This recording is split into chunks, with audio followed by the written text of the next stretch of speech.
Yo, what is up mga guys? Magandang gabi. So, paano ba yan? Bidyong katatakutan na naman tayo for today's video. So, ito mga guys hindi natin intention na manakot. For entertainment purposes only itong mga content natin. So, paalala lang sa may mga health condition, medyo magugulatin, hindi sanay manood ng mga ganitong horror and creepy video na tinatalakay natin is kailangan may mga kasama kayo habang nanonood dito at may guidance din ng nakakatanda. Or may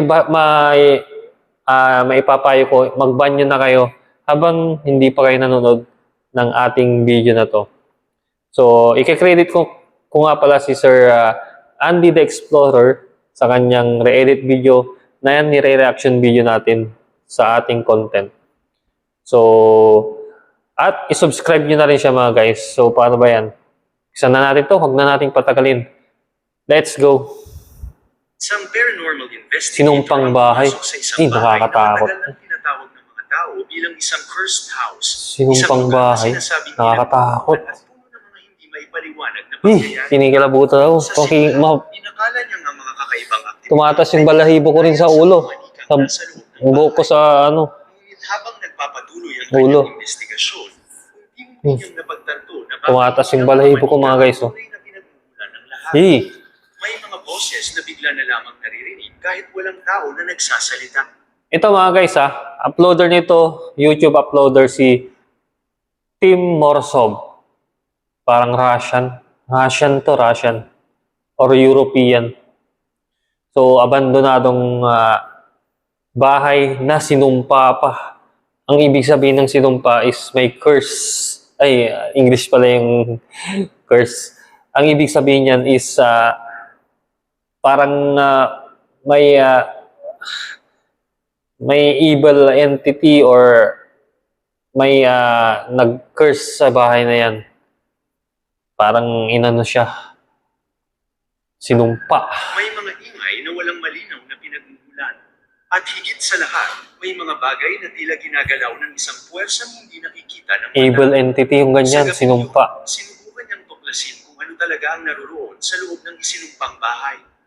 Ngunit habang lumalalim ang kanyang investigasyon, Gabi, pinunta niya talaga mga guys. nagpapakita ng presensya nito.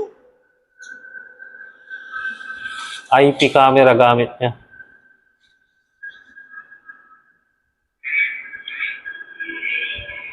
Ala, may naririnig ako. Parang may nagsasalita eh. Habang nakatayo siya mag-isa sa loob ng isang luma at abandonadong silid, bigla niyang narinig ang isang bagay na agad nagpatigil sa kanyang paghinga. Isang boses ng babae ang umalingaw Boses ng mula sa babae. kung saan. Wala siyang tao na kasama.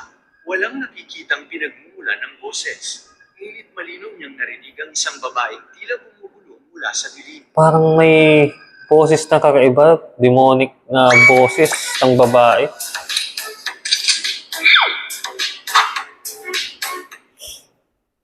Ngunit malinaw niyang narinig ang isang babaeng tila bumubulong mula sa dilim.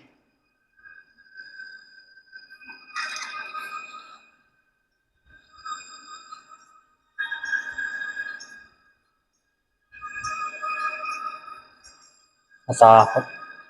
Yun, gumalaw yung Christmas tree. Gumagalaw yung Christmas tree. Bigla na lamang, gumalaw ang Christmas tree na nakalagay sa sulok ng silid. Walang tao na malapit dito. Walang nakikitang humahawak o nagtutulak dito. Ngunit patuloy itong gumagalaw na para bang may isang bagay na hindi nakikita ang sadyang nagpapagalaw dito. Tinatakot ka na. Pinapaalis ka na pag ganyan eh. Ayaw ka nila dyan. Ang ibig sabihin yan. Kasi ginambala mo sila mga boy. Oh, di ba? Bumukas yung cabinet. Nagkakambala siya eh. At hindi pa roon nagtatapos sa mga kakaibang pangyayari. Sa parehong silid, may isang cabinet na malapit sa telebisyon na bigla na lamang bumukas ng kusa. Yung TV nila, yung may tube pa eh. Sandali, kung kailan dahan-dahan na bumukas ang pinto nito. Ngunit ang nakakatakot, walang sinumang naroroon. Nako, binagsakan ka pa. Binagsakan pa siya ng kagamitan. Anong mga yun?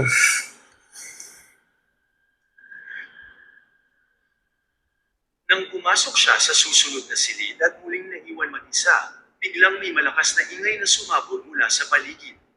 Kasunod nito, nagsimulang gumalaw at umuga ang mga bagay sa kanyang paligid.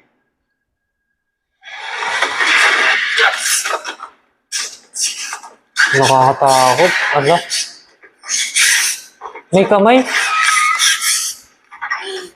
May nakita akong kamay. Nasa likod niya.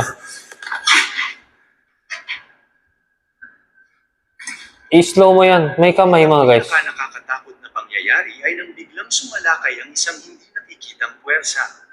Para bang May kamay mga guys. kung anong nilalang na biglang sumunggab sa kanya, na tila inihila o sinasaktan siya mula sa kinaroroonan ng isinumpang manika.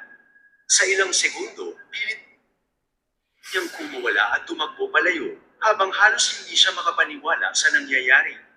Ngunit isang tanong ang nananatili. Ang manika nga ba ang may kagagawa nito? O may mas madilim na presensyang gumagamit lamang dito bilang daan upang makalapit sa mga taong pumapasok sa bahay? Sa simula, tila So, yun mga guys. Sa video na yon, kung may comment kayo, comment sa comment section na lang down below mga guys. Or kung gusto niyo ng mga ganitong video natin or content na tinatalakay natin at bago lang kayo sa aking YouTube channel, click nyo na lang yung subscribe button at hit nyo na rin yung notification bell para lagi kayong updated sa ating i-upload pang mga video.